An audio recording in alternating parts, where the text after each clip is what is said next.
Hello दोस्त, मैं commerce teacher Vishal Kumar और आज मैं आपको एक नए टॉपिक जो काफ़ी इंटरेस्टिंग है और बहुत ही मज़ेदार है दोस्तों, मैं उस टॉपिक के बारे में आज आपको बताऊंगा। वो टॉपिक का जो नाम है, हम लोग जो स्टडी कर रहे हैं अभी अकाउंटेंसी में, क्लास 12 अकाउंटेंसी में लेसन 4 रिकॉन्स्टिट्यूशन ऑफ पार्टनरशिप, उस पर मैंने बहुत सारे टॉपिक को मैंने बताया। मैं आपको ऑनलाइन क्लास डेली दे रहा हूँ। जूम ऐप्स पे मेरे यहाँ क्लास डेली चल रहे हैं। मैं 2 विषय डेली पढ़ा रहा हूँ 2 घंटा मैं डेली अपने 12th स्टूडेंट को मैं पढ़ा रहा हूँ, जिससे उनका रिजल्ट 2021 में बेस्ट है। मैं बेस्ट के लिए काम कर रहा हूँ। उसी में जो लेसन 4 है reconstitution of partnership firm, reconstitution of partnership, जिसमें जो टॉपिक हम लोगों का है, इसके पहले भी हम लोगों ने बहुत सारे टॉपिक को स्टडी किया है। सेक्रीफाई रेशियो क्या है, गेनिंग रेशियो क्या है ना, एक्यूमुलेटेड प्रॉफिट एंड रिजर्व क्या है, उसका डिस्ट्रीब्यूशन किस तरह से किया जाएगा। इन सारे बहुत सारे टॉपिक को मैंने अपने क्लास में जूम ऐप्स में क्लास डेली 2 क्लास में देता हूँ। 8 से 10 का जो मेरा टाइमिंग है, मैं डेली अपने स्टूडेंट को 2 घंटा में 2 विषय मैं डेली पढ़ाता हूँ। और उसी में जो है लेसन 4 में जो मेरा नेक्स्ट टॉपिक है वो आपके सामने है, संपत्ति और दायित्वों के पुनः मूल्यांकन के लिए लेखांकन, accounting for revaluation of assets and liability. तो अगर हम लोग देखें, पहले कुछ ऐसे वर्ड्स हैं, पुनः मूल्यांकन, जिसको कहते हैं हम लोग इंग्लिश में रिवैल्यूएशन। इस वर्ड को पहले हम लोग जानेंगे। पुनः मूल्यांकन या उसको कहते हैं रिवैल्यूएशन, मतलब कि जो भी फर्म में एसेट्स या लायबिलिटी हैं उसका दोबारा वैल्यू लगाना, उसका दोबारा क्या दोस्तों, दोबारा उसका वैल्यू लगाना। मीन्स कि फर्म में जितने भी एसेट्स हैं, एसेट्स का मतलब तो आप जानते ही हैं, land, building, machinery, plant, investment, ये सारे क्या हैं, हमारे एसेट्स हैं। और लायबिलिटी में क्या होगा, आपका क्रेडिटर हो गया, बिल्स पेबल हो गया, इन सभी चीज़ों को जो है उन सभी चीज़ों को हम लोग लायबिलिटी के नाम से जानते हैं, जिसमें क्रेडिटर आता है, आपको बिल्स पेबल आता है, etc। तो ये जितने भी चीज़ें हैं, चाहे वो हमारे एसेट्स हो, चाहे वो हमारे लायबिलिटी हो, इनके पुनः मूल्यांकन के लिए हम लोग क्या करेंगे, लेखांकन करेंगे। Accounting for revaluation of assets and liability means कि जितने भी फर्म में एसेट्स होंगे और जितनी भी लायबिलिटी हैं, उन सभी चीज़ों का दोबारा हम लोग उसका वैल्यू लगाएंगे, दोबारा उसका मूल्यांकन करेंगे। ऑलरेडी पहले से एसेट्स का और लायबिलिटी का वैल्यू दिया होगा, वैल्यू मतलब उसका अमाउंट दिया होगा। जैसे मैं एग्जांपल आपको लेता हूँ कि किसी भी फर्म में पार्टनरशिप में अगर कोई लैंड या बिल्डिंग का उसका 10 लाख जो है वैल्यू है, 10 लाख रुपये उसको दिखाया जा रहा है बैलेंस शीट में। और आज के डेट में अभी मैंने प्रॉफिट एंड लॉस के रेशियो में चेंजिंग किया है, तो अभी के डेट में क्या वो लैंड एंड बिल्डिंग का वैल्यू बढ़ रहा है या वैल्यू घट रहा है। यानी कि दोबारा उसके मूल्यों को पता लगाना कि जो मेरे पास एसेट्स है उसका मूल्य बढ़ा है या उसका मूल्य घटा है। ठीक वैसे ही लायबिलिटी के भी मूल्यों के बारे में हम लोग पता लगाते हैं कि उसके लायबिलिटी का मूल्य बढ़ रहा है या घट रहा है। मीन्स कि क्रेडिटर, पहले क्रेडिटर फर्म के पास 4 लाख का था, अब क्रेडिटर बढ़ गया या घट गया। या बिल्स पेबल पहले 8 लाख का था, अब घट गया या बढ़ गया। ये घट गया और बढ़ गया क्या है, मीन्स कि लायबिलिटी के वैल्यू में इंक्रीज़ कर गया या डिक्रीज़ कर गया। और ये इंक्रीज़ और डिक्रीज़ क्यों होता है, और हम लोग जो है accounting for revaluation of assets and liability क्यों निकालेंगे, ये भी तो जानना जरूरी है। आपसे कोई सवाल करता है, आपसे कोई पूछता है, कह रहे यार तुम लेसन 4 पढ़ रहे हो और तुम बताओ कि एसेट्स और लायबिलिटी का हम लोग रिवैल्यूएशन क्यों करते हैं, संपत्ति और दायित्वों का पुनः मूल्यांकन हम लोग क्यों करते हैं। ये तो बहुत ही इंटरेस्टिंग सवाल है। हम लोग स्टडी कर लेंगे, सवाल को बना लेंगे, बात खत्म हो गई। लेकिन नहीं, इससे काम नहीं चलेगा। काम इससे चलेगा कि कोई भी व्यक्ति आपसे क्वेश्चन पूछता है कि आखिर में हम क्यों करेंगे। मैं भी आपसे यही पूछता हूँ कि संपत्ति और दायित्वों का पुनः मूल्यांकन क्यों करेंगे, एसेट्स एंड लायबिलिटी का रिवैल्यूएशन हम लोग क्यों करेंगे, आखिर में क्यों हम कोई काम करते हैं, तो क्यों, उसके पीछे कारण क्या है। तो यहाँ भी फर्म में जब हम एसेट्स और लायबिलिटी का दोबारा रिवैल्यूएशन करेंगे, उसके पीछे कारण है। वो यह कारण है कि जितने भी पार्टनर्स हैं, उन सभी पार्टनर्स के बीच में उनके प्रॉफिट शेयरिंग रेशियो में चेंजिंग होता है। जितने भी पार्टनर्स हैं एक फर्म में, उनका पहले का ओल्ड रेशियो और अब क्या वो डिसीजन कर रहे हैं कि हम लोग प्रॉफिट एंड लॉस को न्यू रेशियो में डिस्ट्रीब्यूट करेंगे। यानी कि कहीं ना कहीं उनके प्रॉफिट एंड शेयरिंग का जो रेशियो है वो चेंजिंग हो रहा है। पहले वो लोग किसी और अनुपात में बांटते थे, अब वो लोग किसी नए रेशियो में प्रॉफिट और लॉस को बांटेंगे। तो मीन्स कि अगर पार्टनरशिप में क्या होगा, चेंजिंग हो रहा है। पहले का जो रेशियो था और अब का रेशियो है, मीन्स कि ओल्ड रेशियो और न्यू रेशियो में क्या हो रहा है, चेंजिंग हो रहा है। जिससे क्या होगा, हम लोग ये मीन्स कि अगर किसी भी कंडीशन में पार्टनरशिप एग्रीमेंट में चेंजिंग होता है तो हम लोग एसेट्स एंड लायबिलिटी का रिवैल्यूएशन करेंगे। यानी कि हम ऐसे भी कह सकते हैं दोस्तों कि पहले कुछ साझेदार ए बी सी और डी एक रेशियो 1:1:1 के रूप में प्रॉफिट एंड लॉस को डिस्ट्रीब्यूट करते थे, और अब उन्होंने डिसीजन किया है, कौन, ABCD ने डिसीजन किया है कि हम लोग प्रॉफिट एंड लॉस को 5:4:3 और 2 के रूप में प्रॉफिट एंड लॉस का डिस्ट्रीब्यूट करेंगे। यानी कि पहले वो लोग इक्वल रूप से डिस्ट्रीब्यूट करते थे, अब वो लोग इक्वल रूप से नहीं कर रहे हैं, मीन्स कि 5:4:3 के रेशियो में डिस्ट्रीब्यूट कर रहे हैं। इससे क्या होगा कि पार्टनरशिप के जो मेरा एग्रीमेंट है, जो मेरा पार्टनरशिप डिड है, उसमें चेंजिंग होगा। जब किसी तरह के पार्टनरशिप एग्रीमेंट में जब चेंजिंग होता है तो हम लोग एसेट्स एंड लायबिलिटी का रिवैल्यूएशन करते हैं, यानी कि संपत्ति और दायित्वों का पुनः मूल्यांकन करते हैं। और पुनः मूल्यांकन से हमें ये पता चलता है कि किस संपत्ति का मूल्य बढ़ रहा है और किस संपत्ति का मूल्य घट रहा है, किस दायित्व का मूल्य बढ़ रहा है और किस दायित्व का मूल्य घट रहा है। और ये बढ़ने और घटने से जो भी इसमें लाभ होगा, उन लाभों को पुराने साझेदारों में पुराने अनुपात में बांटा जाएगा। यानी कि संपत्ति और दायित्वों का पुनः मूल्यांकन हम इसलिए करते हैं कि साझेदारों में किसी तरह का जो परिवर्तन होता है, उस परिवर्तन के कारण हम लोग संपत्ति और दायित्वों का पुनः मूल्यांकन करते हैं। और पुनः मूल्यांकन से क्या होगा कि इसमें जो भी लाभ होंगे, उस लाभ को पुराने साझेदारों में पुराने अनुपात में बांटा जाएगा। इसमें जो भी हानियाँ होंगी, उन हानियों को हम लोग क्या करेंगे, पुराने साझेदारों में पुराने अनुपात में इसको हम लोग बांटेंगे। तो संपत्ति और दायित्वों का पुनः मूल्यांकन समझे हम लोग क्यों करेंगे, तो मैं फिर से बताता हूँ आपको कि पार्टनरशिप में किसी तरह का चेंजिंग होगा, चाहे वो लाभ हानि का अनुपात में चेंजिंग हो, चाहे फर्म में नए साझेदारों का प्रवेश हो, एडमिशन ऑफ न्यू पार्टनर, या कोई फर्म से कोई पार्टनर्स रिटायर करता हो, या फर्म में कोई पार्टनर डेथ कर गया हो, या दो फर्मों का एमालगमेशन किया जाता हो। यानी कि पार्टनरशिप एग्रीमेंट में किसी तरह का चेंजिंग होगा तो हम लोग संपत्ति और दायित्वों का पुनः मूल्यांकन करेंगे। और पुनः मूल्यांकन से हमें ये पता चलेगा कि किस संपत्ति का मूल्य बढ़ रहा है, कौन से एसेट्स के वैल्यू में इंक्रीज हो रहा है और कौन से एसेट्स के वैल्यू में डिक्रीज हो रहा है, कौन से लायबिलिटी के वैल्यू में इंक्रीज हो रहा है और कौन से लायबिलिटी के वैल्यू में डिक्रीजमेंट हो रहा है। इससे हमें ये पता चलेगा कि कौन सा एसेट बढ़ गया, कौन सा एसेट घट गया। और इन सभी चीज़ों को करने के बाद हमें ये भी पता चलेगा कि संपत्ति और दायित्वों का पुनः मूल्यांकन से लाभ हो रहा है या हानि हो रहा है। और वो लाभ होगा तो पुराने अनुपात में बटेगा और हानि होगा तो भी पुराने अनुपात में बांटा जाएगा। तो दोस्तों इसमें हम आगे बढ़े तो पुनः मूल्यांकन खाता क्या है, अगर हम आते हैं पुनः मूल्यांकन खाता, तो ये पुनः मूल्यांकन ये पूरा रिवैल्यूएशन अकाउंट के ही बारे में आपको बताया जा रहा है। तो पुनः मूल्यांकन खाता में क्या करते हैं कि संपत्तियों के मूल्य में, संपत्ति के मूल्य में वृद्धि या कमी, दायित्वों के मूल्य में वृद्धि या कमी, या अलिखित संपत्तियों या अलिखित दायित्वों का लेखा किया जाता है। और इन लेखों के पश्चात लाभ और हानि को पुराने अनुपातों में बांटा जाता है। इसे ही लाभ होने पर या हानि होने पर पुराने अनुपात में बांटा जाता है। इसे ही जो है रिवैल्यूएशन अकाउंट पुनः मूल्यांकन खाता के नाम से जाना जाता है। इसमें अगर हम और आगे बढ़ें तो मैं आपसे पूछता हूँ, आपसे मेरा सवाल आपसे है, अगर कोई फर्म में एसेट्स है और उसका हम लोग पुनः मूल्यांकन कर रहे हैं, एसेट्स तो रहेगा ही क्योंकि बिजनेस है तो एसेट्स रहेगा ही, लायबिलिटी रहेगा ही। तो अगर एसेट्स है, कितने का एसेट्स है, एसेट्स के पहले अगर एसेट्स वो 10 लाख का था और अब वो एसेट्स आपका 15 लाख का हो गया, तो आप बताइए ये लाभ होगा कि हानि। पहले किसी एसेट्स का वैल्यू जो था वो 10 लाख था और अब जो उसी एसेट्स का वैल्यू दोबारा हमने उसका वैल्यू लगाया तो मालूम चला उस एसेट्स का जो वैल्यू है वो 15 लाख हो गया है। तो मेरा सवाल आपसे ही है, पूछता हूँ मैं आपसे, ये लाभ हुआ कि हानि, ये प्रॉफिट हुआ कि लॉस।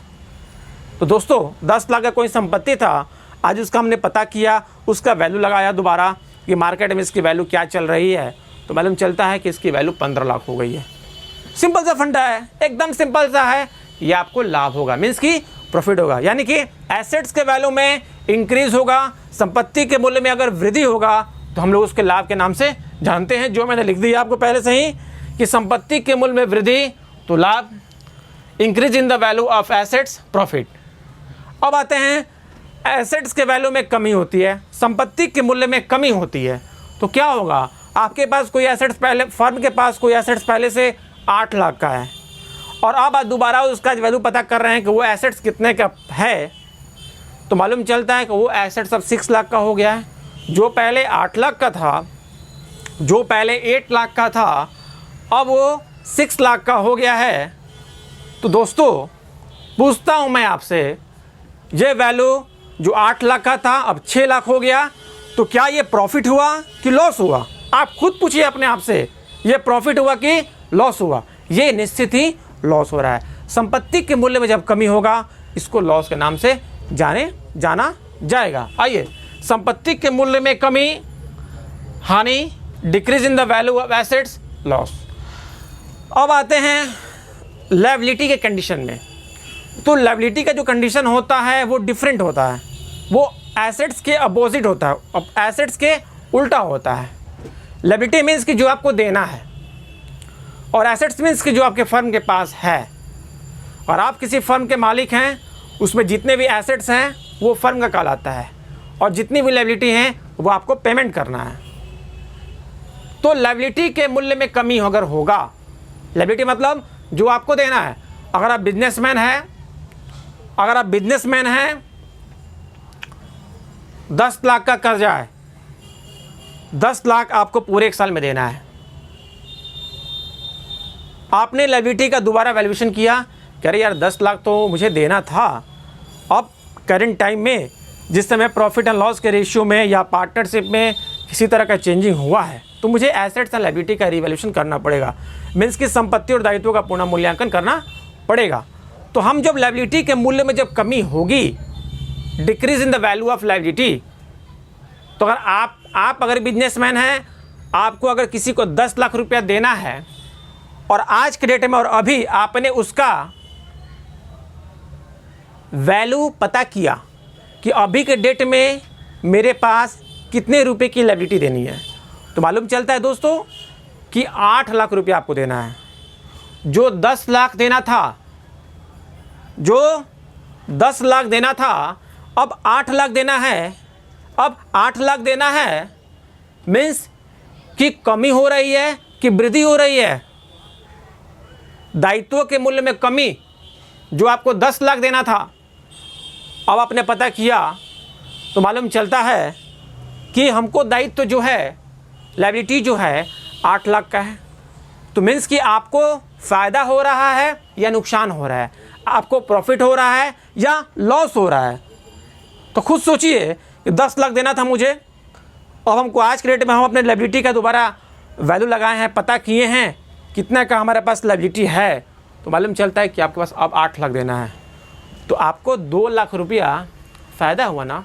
2 लाख रुपया मीन्स कि जो है हम लोग प्रॉफिट के नाम से जानेंगे।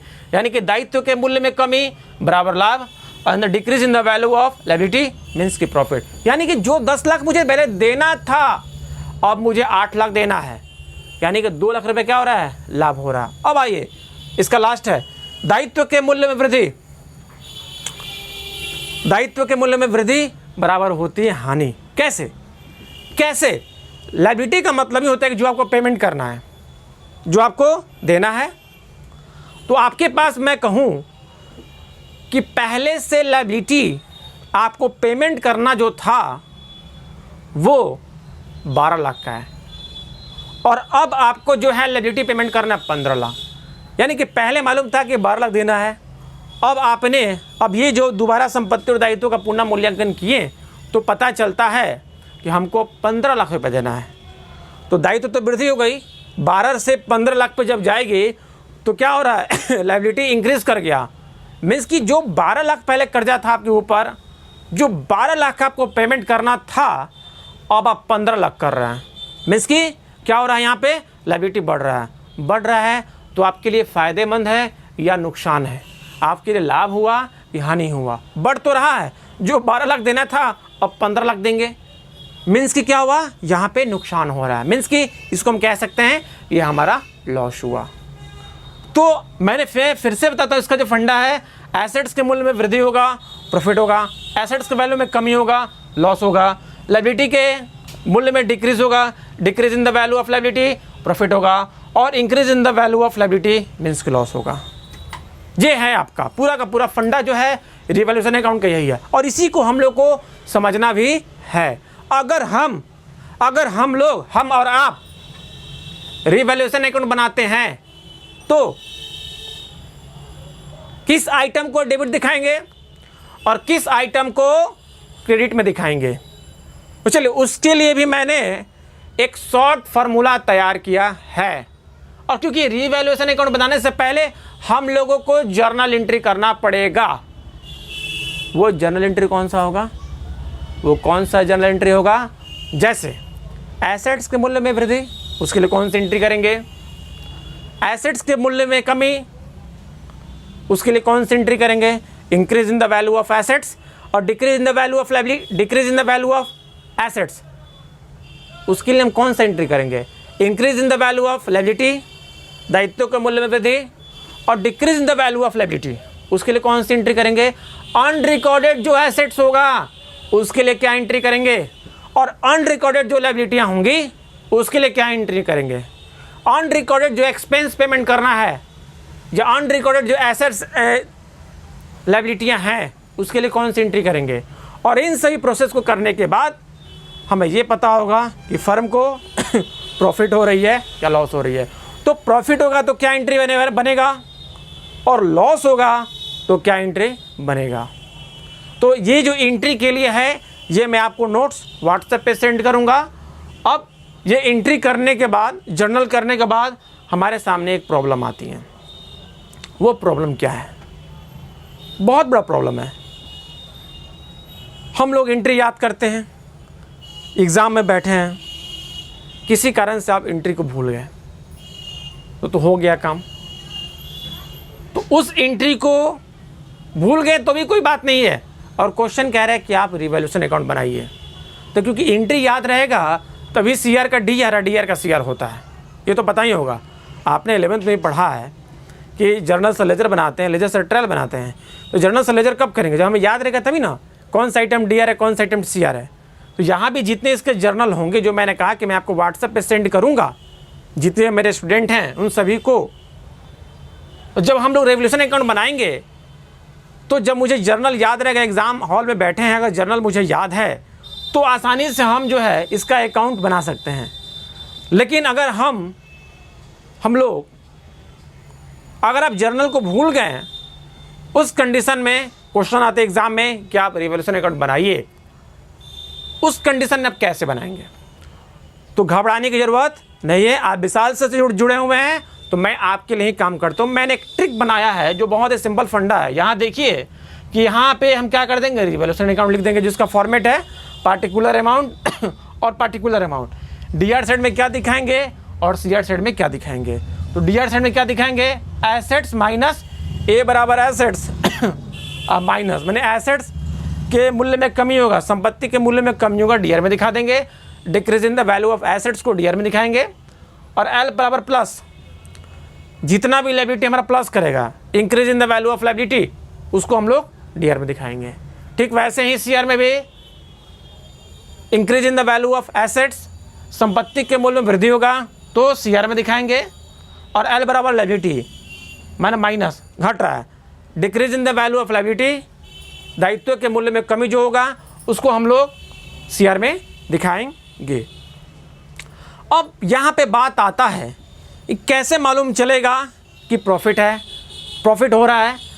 संपत्ति के और दायित्व के पुनः मूल्यांकन से हमें इस बात की जानकारी होती है कि संपत्ति और दायित्व का पुनः मूल्यांकन के करने के बाद हमको लाभ हो रहा है या हानि हो रहा है। तो ये दो चीज़ों की जानकारी कैसे होगी, तो यहाँ भी जर्नल से कैसे होगा, ये मैं आपको जूम ऐप्स पे मैं डेली जो 2 घंटा पढ़ाता हूँ मैं वहाँ बताऊँगा आपको। और आप अभी भी एडमिशन ओपन है, जितने भी लोग वीडियो देख रहे हैं इसमें से बहुत से ऐसे भी लोग हैं जो अभी तक एडमिशन नहीं लिए हैं। तो आप घबराइए नहीं, आप विशाल से जुड़ेंगे तो रिजल्ट की गारंटी मैं लेता हूँ आपके लिए, और रिजल्ट ऐसा मैं लेके आऊँगा आपके लिए जो कि अपने आप में एक बदलाव होगा, और आपको खुद ही विश्वास नहीं होगा कि खास करके जी मेरा ही रिजल्ट है क्या, इतना बेस्ट परसेंटेज की गारंटी मैं लेता हूँ आपसे।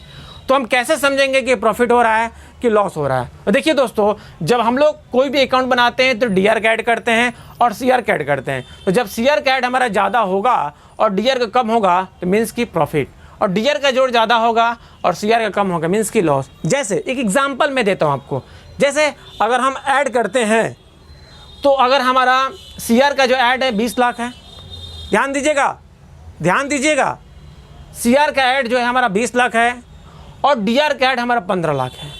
तो मैंने पहले ही कहा कि सी आर का जोड़ ज़्यादा होगा और डी आर का कम होगा मीन्स की प्रॉफिट। यहाँ देखिए सी आर कितना है 20 लाख है और डी आर कितना है 15 लाख ऐड करने पे, तो बराबर करेंगे 20 लाख यहाँ भी लिख देंगे, 20 लाख यहाँ भी लिख देंगे, बैलेंसिंग अमाउंट कितना होगा 5 लाख, और इसी 5 लाख को पार्टनर्स के बीच में बांट देंगे जो उनका ओल्ड रेशियो होगा। ठीक वैसे ही लॉस कैसे निकलेगा, तो लॉस के लिए भी इसी फार्मूले को यूज़ करेंगे, हमने ऐसे ही बनाएंगे। कैसे देखिए, जैसे अगर डी आर जो है टोटल ऐड 30 लाख है, डी आर का टोटल ऐड 30 लाख है और सी आर का टोटल ऐड 25 लाख है, यानी कि डी आर ज़्यादा है सी आर कम है, तो जो 30 लाख है यहाँ लिख देंगे, यहाँ भी 30 लाख कर देंगे, और यहाँ कितना है 25 लाख है, घटा देंगे कितना हुआ 5 लाख। ये 5 लाख जो है लॉस होगा, और इस लॉस को, और जो प्रॉफिट हमारा आ गया लॉस आएगा, इसको हम लोग पार्टनर्स कैपिटल अकाउंट में ट्रांसफ़र करेंगे। तो आप मुझसे प्रैक्टिकल क्लास से जुड़ने के लिए आप जूम ऐप्स पे जुड़ सकते हैं। अभी भी एडमिशन ओपन है और घबराने की कोई बात नहीं है। आपने क्या पढ़ा और नहीं पढ़ा उससे मुझे कोई मतलब नहीं है। मैं अभी से ही आपको इस ढंग से पढ़ाऊँगा कि आप खुद ही आपको विश्वास नहीं होगा कि मैं इतना बेहतर ढंग से कैसे समझ पा रहा हूँ। जो मैंने कहीं और पढ़ा 2 महीने 4 महीने, मैंने 11 पढ़ा, मुझे उतना समझ में नहीं आया, मीन्स की कंसेप्ट नहीं हुआ, तो सारा का सारा कॉन्सेप्ट की रिस्पॉन्सिबिलिटी, जिम्मेवारियाँ मेरी है। हमारे यहाँ एक एक स्टूडेंट पे फोकस किया जाता है, चाहे वो लड़की हो चाहे वो लड़का हो। क्या समझ में नहीं आई ये बोलिए? तो ठीक वैसे ही मैं भी आपको ट्रीट करूँगा, मैं भी आपको वैसे ही समझाऊँगा, आपको किसी प्रकार का कोई डाउट नहीं होगा। तो चलिए दोस्तों, ये आप, मुझे उम्मीद है कि आज आपने पुनः मूल्यांकन खाता को संपत्ति और दायित्व के पुनः मूल्यांकन के लेखांकन को, यानी कि accounting for revaluation of assets and liability को काफ़ी समझा। और एक तो मैं आपसे कुछ कहूँगा ही, और एक चीज़ मैं आपसे ज़रूर मांगूंगा, और वो मैं आपसे क्या मांग सकता हूँ ऑनलाइन के समय में, मैं ज़रूर आपसे एक बात ये ज़रूर कहूँगा, अगर आपको ये वीडियो मेरा पसंद आया हो तो आप इसे ज़रूर शेयर करें, क्योंकि शेयर करेंगे तो बहुत से लोग इसका बेनिफिट होगा। तो चलिए दोस्तों, फिर मेरा नेक्स्ट वीडियो जो है अब ये फेसबुक पे या यूट्यूब पे आएगा।